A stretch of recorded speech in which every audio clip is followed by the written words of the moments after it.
आनंद नीलमय विग्रह हिमार्प दिव्य छवि सुंदराय तस्मै महाप्रेम रहस्योपदाय चैतन्य चंद्राय नमो नमस्ते।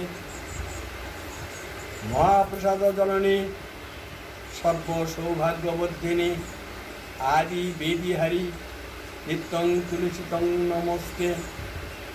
यस्य प्रसाद भगवत् प्रसाद यस्य प्रसादन्न गतिकुतोऽपि ध्यानं स्तवं तस्य यशस्वी छन्दं वन्दे गुरु श्रीचरणारविन्दम्।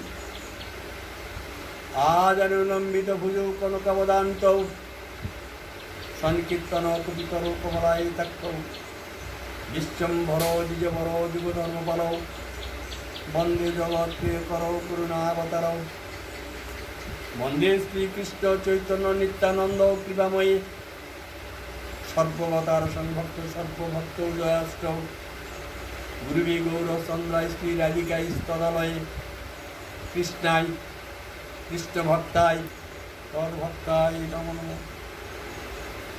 वाञ्छा कल्पतरुभ्यश्च कृपा सिन्धुभ्येव च पतितानां पावनेभ्यो वैष्णवेभ्यो नमो नमः। अखंड मंडलाकारं व्यक्तंजन चराचरं तत्पदं दर्शितं जन तस्मै श्री गुरुवे नमः। हा कृष्ण करुणा सिंधु दीनबंधु जगत्पते गोपेश गोपिकाकांत राधाकांत नमोस्तुते। तप्त कांचन गौरंगी राधे बिंदेवनेश्वरी विषेभानु सुतांगदेवी तं नमामि हरिप्रिया। बिंदाय तुलसी देवाय प्रियाय केशवास्व कृष्ण भक्ति वैदेवी सत्यवत्तै नमः। तुलसी काननं यत्र यत्र पद्म वनानि च पुराणं पठनं यत्र तत्र सन्निहितो हरि। अनर्पित चरिं चिरात् करुणावतीर्ण कलौ समुज्ज्वल रसंसा भक्ति श्रियं हरिप्रदसुन्दरं विधिपदं वचननिर्मित सदा हृदय स्कंदरे चिरंदन। जय रूप सनातन भट्ट रघुनाथ श्रीजीव गोपाल भट्ट दास रघुनाथ। ए छय गोसाईर कई चरण बंदन जा हते विघ्न नाश अभीष्ट पुराण। सकल श्रोता वैष्णवेर पदे करि नमस्कार सबे मिलिए चरण धुलिते भवस्तुति आमार। श्रूयतं श्रूयतं नित्यं गीतं गीतं मुदा चिंतयतां भक्ता चैतन्य चरितामृतम। ग्रंथेर आरम्भ करी मंगलाचरण गुरु वैष्णव भगवान तीनेर स्मरण है विघ्न विनाशन अनायासे पाय निज वांछित पूरण। हरे कृष्ण कृष्ण कृष्ण हरे हरे हरे राम राम राम हरे हरे। हिताय गौर सीतानाथ प्रेमानंद। এই গৃহস্বামীর পৌত্রী শুভ জন্ম উৎসব উপলক্ষে পদ্য এই মহতী অনুষ্ঠানের আয়োজন। এ মর্মে আমরা সর্বপ্রথমে কিঞ্চিত গীতা আলোচনা করার পরে ভগবান শ্রীকৃষ্ণের জন্ম উৎসব সম্পর্কে আস্বাদন করব। কলিযুগ পাবন অবতার প্রেম পুরুষোত্তম সর্ব অবতারের সাধু শিরোমণি শ্রী শ্রী নদিয়া বিহারী গৌরহরির চরণ আশ্রয় করি। তাঁর কৃপারূপ বৃক্ষে শীতল ছায়ায় বসে আমরা গৌর গোবিন্দের গুণকথা লীলা কথা শ্রবণ করব।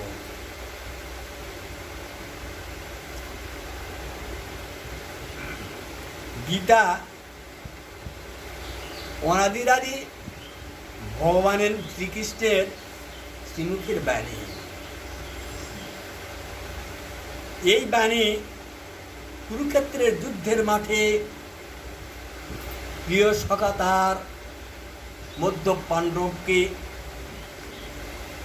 কেন্দ্র করে জগৎবাসীকে হিতার্থের বাণী অমৃতময় বাণী প্রচার করেছিলেন ভগবান শ্রীকৃষ্ণ। এই কুরুক্ষেত্রের যুদ্ধটা আরম্ভ হয়েছিল মার্গশীর্ষ মাসে কৃষ্ণপক্ষে সপ্তমী তিথি মহানৈকট্য। ওই দিন কৌরব অর্থাৎ দুর্যোধন পিতামহ ভীষ্মকে সেনাপতি রূপে বরণ করে নিয়ে একাদশ ঐক্ষণী সৈন্য সহ কুরুক্ষেত্রের যুদ্ধের মাঠে এসে পশ্চিমমুখী হয়ে দাঁড়ান। পাণ্ডবগণ তথা ধর্মযুধিষ্ঠির ভগবান শ্রীকৃষ্ণকে আশ্রয় করে তাকে সঙ্গে নিয়ে সপ্ত ঐক্ষণী সৈন্য নিয়ে কুরুক্ষেত্রের যুদ্ধের মাঝে এসে পূর্বমুখী হয়ে দাঁড়ানোর পরে ধর্মযুধিষ্ঠির লক্ষ্য করলেন তার বিপক্ষ দলে পিতামহ ভীষ্ম, গুরুদেব দ্রোণাচার্য, কৃপাচার্য এদের দর্শন করে তিনি ধনুর্বাণ ত্যাগপূর্বক মন্থর গতিতে সেই সব সৈনিক দলের মধ্যে অগ্রসর হতে লাগলেন। এই চিত্র দর্শন করার পরে ভীম অর্জুন আত্মনাদ করে বলতে লাগলেন, মাধব,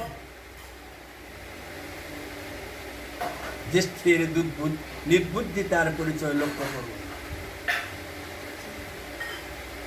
আমরা রাজার সন্তান, ঋষির সন্তান নয়। আমরা বনে জঙ্গলে বাস করব। আজ আমাদের সুদিন, আজ আমাদের ন্যায্য অধিকার আদায় করে নিব। সেই সময় আবার জ্যেষ্ঠ চলেছে ওদের মধ্যে নিরস্ত্র অবস্থা। তখন শ্রীকৃষ্ণ এদের কথা শ্রবণ করে উত্তর না দিয়ে কেমন নির্বন্ধ হাসলেন। ধর্মযুধিষ্ঠির কৌরব সৈন্যদের ভিতর অগ্রসর হয়ে পিতামহ ভীষ্ম, অস্ত্রগুরু দ্রোণাচার্য, কৃপাচার্যের শ্রীচরণে প্রণাম করে কৃতাঞ্জলি পুঁথে বলতে শুরু করলেন, হে পিতামহ, হে গুরুদেব, আমরা আপনাদের সঙ্গে যুদ্ধ করব, যুদ্ধের অনুমতি দাও, আশীর্বাদ করো। তখন ভীষ্ম হাত তুলে বললেন, যুদ্ধে জয়ী হও। পিতামহ, তোমাকে জয় করবে কি করে? তুমি তো অজেয়, ইচ্ছা মৃত্যু। ভীষ্ম তার জয়ের প্রণালী শিখাই দিলেন।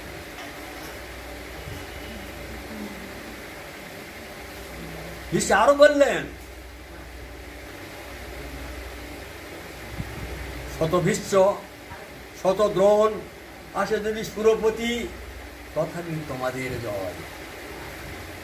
যাও। কৃষ্ণ কৃপা জগৎময়। সাধুগুরু বৈষ্ণবের কৃপা কোনো কোনো ভাগ্যবান ভাগ্যবতীর হয়। এই বৈষ্ণবের কৃপা লাভ করে ধর্মযুধিষ্ঠির তাদের দলে ফিরে এসে যুদ্ধের জন্য প্রস্তুতি নিলেন।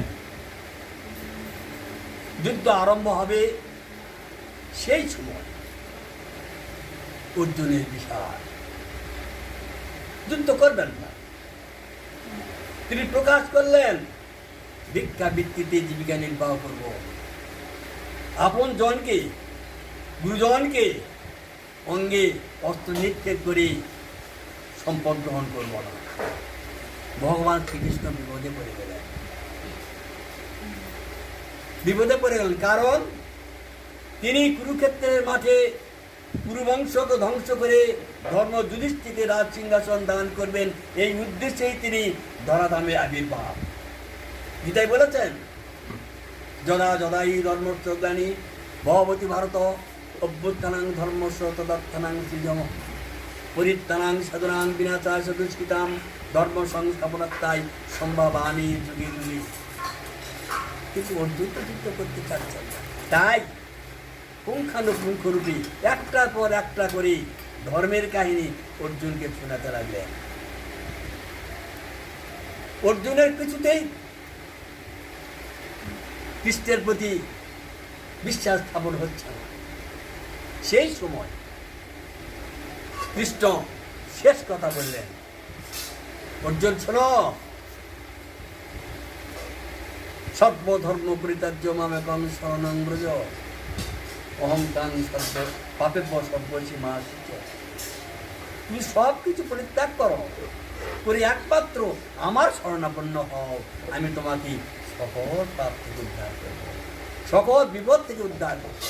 মন মনা ভাব মদ ভক্ত মদ্দাদি মানব, আমাকে প্রণাম করো, আমাকে পূজা করো, আমার কথা স্মরণ করো। একেই বলা হয় আত্মনিবেদন। এই আত্মনিবেদন করলে তার আর কোনো ভয় থাকে না। এই আত্মনিবেদন কে করেন? আত্মনিবেদন করেন শিশু।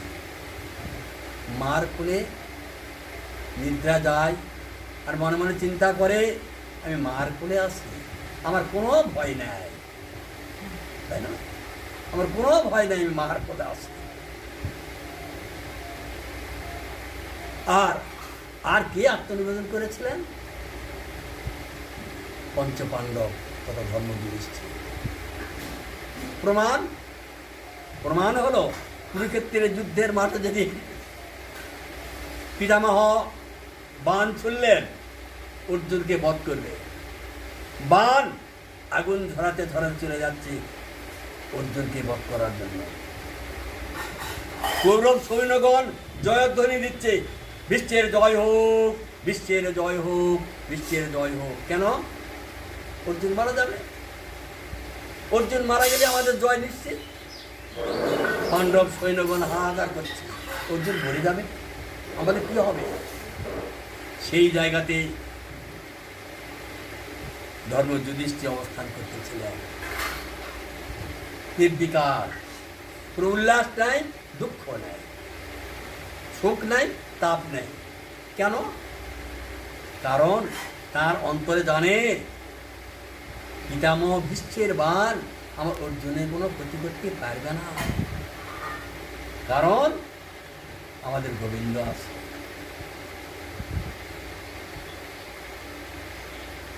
যার গোবিন্দ থাকে সহায়, তার কোনো ক্ষতি হয় না। এই যে আত্মনিবেদন, এই আত্মনিবেদন করতে পারলেই আমাদের সর্বতাপ বিনাশ করতে পারে। এখানেই গীতা ব্যাখ্যা, গীতা কথা বিশ্রাম রাখি।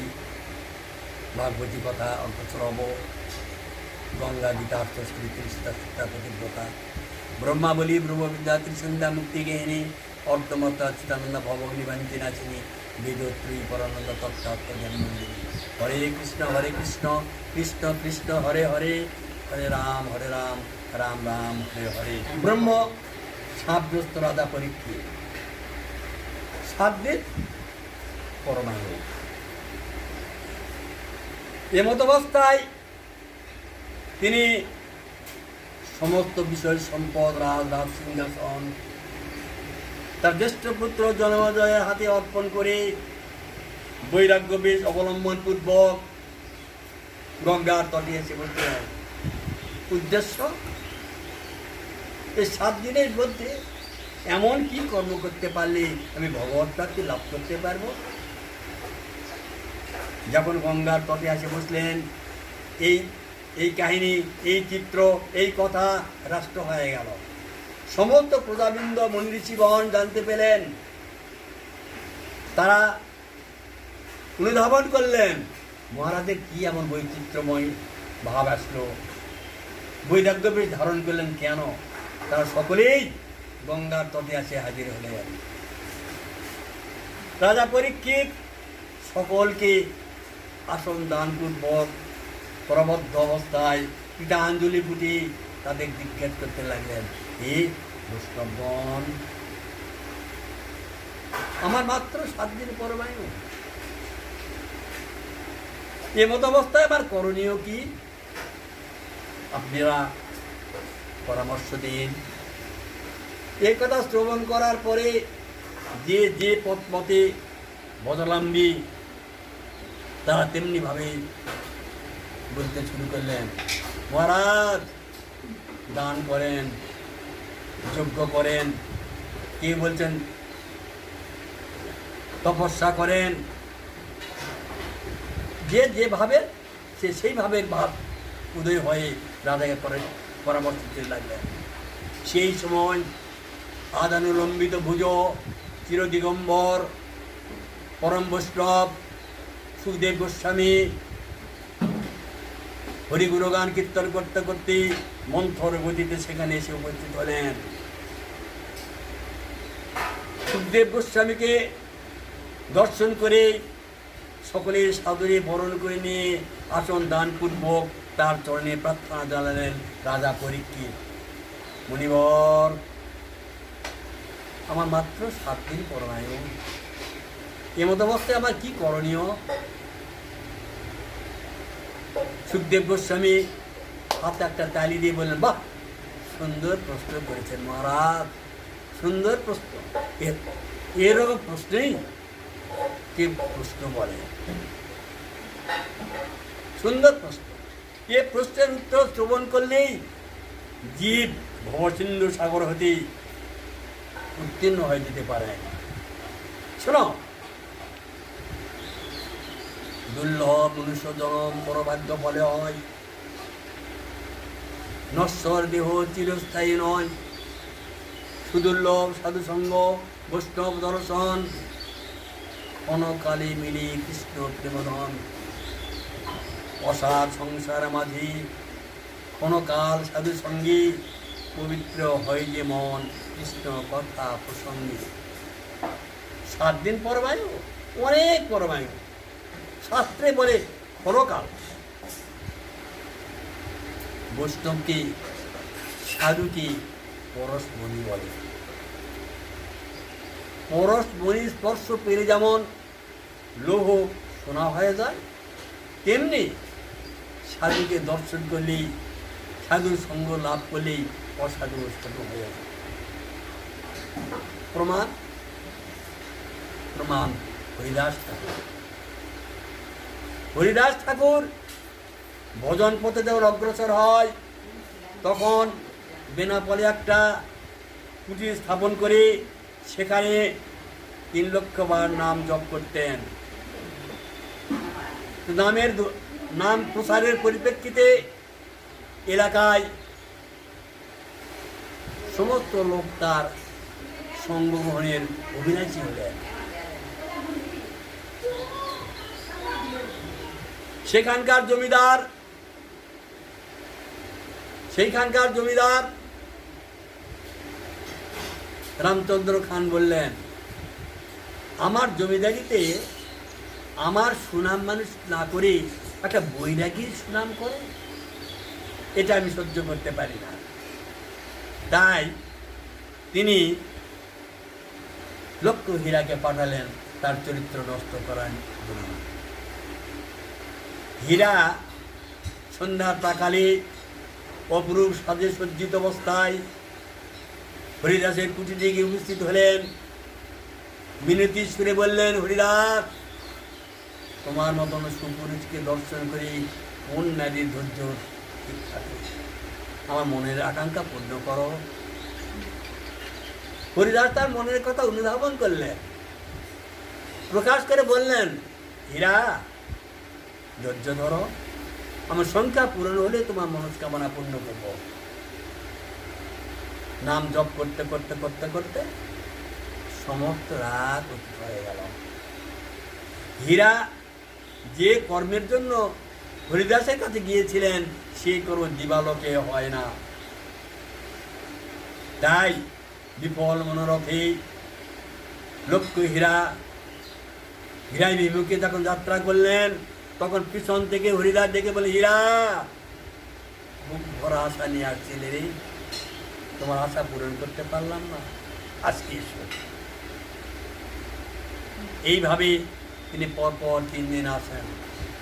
3 দিন আসার পরে তার মনের মানসিক গতি পরিবর্তন হয়ে যায়। হীরা হরিদাসের চরণে পড়ে অশ্রুসিক্ত নয়নে কত কত কণ্ঠে বলতে লাগলেন, ঠাকুর, জীবনে বহু অপকর্ম করেছি, আমার গতি কি হবে? হরিদাস তাকে আশ্বাস দিলেন, হীরা, তোমারও গতি হবে, যাও যাও, গৃহে ফিরে যাও। তুমি অবৈধভাবে যে অর্থ সঞ্চয় করেছ, সেই অর্থ বৈষ্ণব সাধুগুরু বৈষ্ণবের মধ্যে বিতরণ করে দাও। 1 বস্ত্রা হয়ে মাথা মুন্ডন করে তুমি আমার কাছে এসো। ওই মাথার চুল দেখায়ে, ওই বাহার দেখায়ে কত মুনি ঋষির মন তুমি ঘোরাই দিয়েছ, ওই কেশ রাখা চলবে না। হীরা মাথা মুন্ডন করে 1 বস্ত্রাবস্থায় হরিদাস কাছে যখন গেলেন, হরিদাস তাকে নাম দিলেন, পরামর্শ করে দিলেন, হীরা, এই নাম করো, তুলসী পরিক্রমা করো, তোমার সদ্গতি হবে। এই করতে করতে লক্ষ্য হয়ে একজন পরম বৈষ্ণব হয়ে গিয়েছিলেন এই সাধু পরশমণি। আরো প্রমাণ, জীবন নামে বর্ধমান জেলায় জীবন নামে একজন ব্রাহ্মণ ছিলেন, গরিব, অনাহার, অর্ধাহারে তার দিনাপেট যায়। তাই অর্থের আকাঙ্ক্ষায় কাছিতে এসে মহাদেবের ভজনা করতে শুরু করেন, মহাদেবের স্তব করতে শুরু করেন। দেবাদিদেব মহাদেব তার স্তবে তুষ্ট হয়ে দর্শন দিলেন। হে ব্রাহ্মণ, কি চাও? তুমি কি বর্তি দিলে খুশি হবে বলো?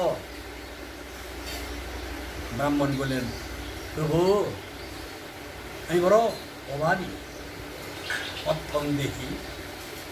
অর্থ? যাও, বৃন্দাবনের সনাতন গোস্বামী আছেন, তার কাছে গেলেই তোমার প্রচুর অর্থ মিলবে। দেবাদিদেব মহাদেব ভোট দিলেন, দেবাদিদেব মহাদেব বাক্য করলেন। তাই তিনি বুক ভরা আশা নিয়ে বৃন্দাবনে ছুটে এলেন। খুঁজতে খুঁজতে সনাতন গোস্বামীর কাছে উপস্থিত হয়ে তার চরণে নিবেদন করলেন, ভিক্ষাং দেহি। শুনি কথা সনাতন, ভাবিয়া আকুল হন, কি আছে আমার? যা কিছু ছিল আগে ফেলিয়া আইনু চলে, এখন ভিক্ষা মাত্র সার। সহসা স্মরণ হয়, পুকারিয়া সাধু কয়, ঠিক ঠিক বটে ঠিক। একদিন নদী তটে কুড়িয়া পাইনু বটে পরশ মানিক। নিয়ে যাও ঠাকুর, দুঃখ তোমার হোক দূর, ছুতে নাই ছুতে। সনাতন জীবন ব্রাহ্মণকে সঙ্গে করে নিয়ে যমুনার তটে বালি চরে দেখায় দিলেন, এইখানে হাত দিয়ে দেখো, পরশ মানিক পাবে। তিনি বারবার হাসরাচ্ছেন, কিন্তু পাচ্ছেন না। তাই বলছেন, প্রভু, তুমি আমাকে তুলে দাও, খুঁজে দাও। সনাতন বললেন, ব্রাহ্মণ, জীবন, আমি স্নান করেছি, স্পর্শ করব না। পরশ মানিককে স্পর্শ করলে আবার স্নান করতে হবে। তখন জীবন নিজেই খুঁজে পেলেন। খুঁজে পাওয়ার পরে পরশমণি লোহকে স্পর্শ করার পরে সোনায় রূপান্তরিত হলে তার মনে তার উৎফুল্ল আনন্দ জেগে উঠল। বুক ভরা আশা নিয়ে আনন্দ করতে করতে বাড়ির পথে রওনা হলেন। পথে হঠাৎ তার স্মরণ হলো, এ কি, এত বড় সুন্দর জিনিস, এত মূল্যবান সম্পদ বিনা দ্বিধায় আমাকে দান করলো, এমনকি স্পর্শ পর্যন্ত করলেন না। তাহলে এর চাইতে কি অমূল্য সম্পদ তার কাছে আছে? ওই সম্পদ আমি দিব। ফিরে আসলেন, ফিরে এসে বললেন, যে ধনে হইয়া ধনী, মণি রে মাননা মণি, তারই একখানি দেহ মরি। এ মণি নিব না, ওই মণি নিব যে ধনে তুমি ধনী হয়েছ। এই বলে মানিক যমুনার জলে ফেলে দিলেন। সনাতন বুকে জড়াই ধরলেন, তাকে নাম দিলেন, বললেন তুমি তুলসী পরিক্রমা করো, নাম করো, তাহলে তুমি উদ্ধার হতে পারবে। উনি পরম বৈষ্ণব হয়ে গেলেন। এই যে সাধু 7 দিন পরমায়ু, অনেক পরমায়ু আছে। হরিকথা শ্রবণ করো, ভাগবতী কথা শ্রবণ করো, সাধু সঙ্গ করো। সাধু সঙ্গ, সাধু সঙ্গ সর্বশস্ত্রে কয়, লব মাত্র সাধু সঙ্গ সর্বসিদ্ধি হয়। এবার রাজা পরীক্ষিত 7 দিন ধরে ভাগবতী কথা শোনার জন্য ব্রতী হলেন। সুখদেব গোস্বামী ভাগবতী কথা পাঠ করতে লাগলেন। উনি একনিষ্ঠভাবে শ্রবণ করতেছেন। করতে করতেই তার 6 দিন অতীত হয়ে গেল। 6 দিন পার হওয়ার পরে 6 দিনের দিন রাজা পরীক্ষিত হাত জোড় করে বললেন, হে মুনিবর, হে আমার গুরুদেব, আমাকে হরিকথা শোনাও। আমি হরিকথা শুনবো, আমি হরিকথা শোনার অভিলাষী, হরিকথা শোনার আমি যোগ্য পাত্র। হরি আমার জ্যেষ্ঠ সহোদর। আমি আমার মায়ের পেটে যে পরম পুরুষকে দর্শন করেছিলাম দেহান্তে, তার চরণে যেন পৌঁছতে পারি, এটাই আমার শেষ প্রার্থনা। তুমি আমাকে হরিকথা শোনাও। এখন একটা প্রশ্ন, রাজা পরীক্ষিত বললেন, হরি আমার জ্যেষ্ঠ সহোদর, এক মায়ের পেটেই আমরা জন্মগ্রহণ করেছি। এ কথা কি সত্য? আমরা শুনেছি, আমরা জানি হরির পিতামাতা হলেন বসুদেব, দেবকী, আর পালিত পিতামাতা হলেন নন্দ মহারাজ, যশোমতী। পরীক্ষিতের পিতামাতা হলেন অভিমন্যু, মাতা উত্তরা। তাহলে এ কথা কেন বললেন? আমার জ্যেষ্ঠ সহোদর, আমার এক মায়ের পেটেই আমরা জন্মগ্রহণ করেছি। মিথ্যা নয়। কোন সময়ের কথা এটা? কুরুক্ষেত্রের যুদ্ধের মাঠে যখন কৌরবগণ পরাজিত হলেন, অশ্বত্থামা দ্রোণাচার্যের পুত্র পরাজয়ের অপমান সহ্য করতে না পারায় পুরু পাণ্ডবের বংশ নিধন করার নিমিত্তে ব্রহ্মাস্ত্র নিক্ষেপ করেছিলেন। এই ব্রহ্মাস্ত্র উত্তরার গর্ভ লক্ষ্য করে দিতে লাগেন। সেই সময় উত্তরা আত্মনাদ করে ডেকেছিলেন, হে মাধব, আমায় রক্ষা করুন, আমায় রক্ষা করুন। আমি আমার প্রাণ রক্ষার জন্য ডাকিনি ঠাকুর।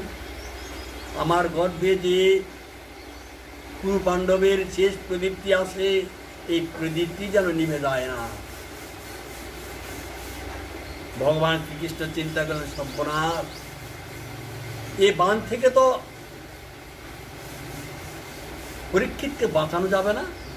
তাই ভগবান শ্রীকৃষ্ণ যোগ বলে উত্তরার গর্ভ ভেদ করে প্রবেশ করে পরীক্ষিতকে আচ্ছাদন দিয়েছিলেন। তাই বললেন, মায়ের পেটে পরম পুরুষকে আমি দর্শন করেছিলাম, দেহান্তে তার চরণে যেন পৌঁছিতে পারি, এটাই আমার শেষ কথা। আর কিচ্ছু চাই না, কথা নাও। সুখদেব গোস্বামী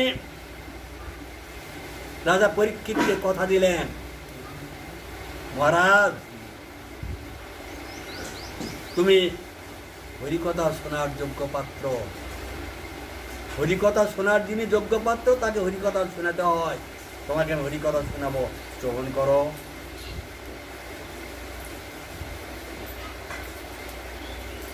রাজা আহুকের দুটি পুত্র, উগ্রসেন, দেবক। উগ্রসেনের 9টি পুত্র, 5টি কন্যা সন্তান। জ্যেষ্ঠ পুত্র হলেন কংস। দেবকের 4টি পুত্র, 7টি কন্যা সন্তান। কনিষ্ঠ কন্যা হলেন দেবকী। সুরসেনের 10টি পুত্র, জ্যেষ্ঠ পুত্র হলেন বসুদেব। এই বসুদেবের সঙ্গেই দেবকীর বিবাহ হয়। এই বিবাহের কর্মটা দেবকীর পিতা দেবক নিজেই সম্পাদন করেছিলেন, কন্যাদান সম্পাদন। বিবাহান্তে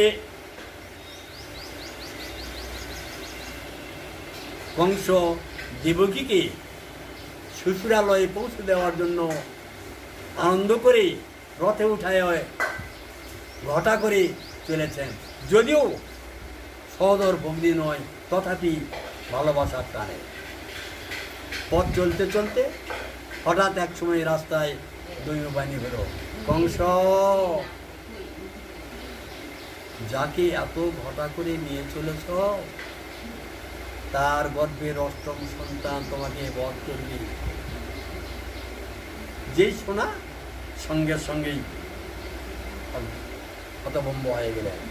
দেখি এর কন্যা, এর গর্ভের সন্তান, 8ম সন্তান আমাকে বধ করবে, তার প্রাণ রক্ষার উপায় কি? তড়িৎ গতিতে তিনি স্থির করলেন, এই দেবকীকে যদি বধ করা হয় তাহলে আর এর গর্ভের সন্তান জন্মগ্রহণ করবে না।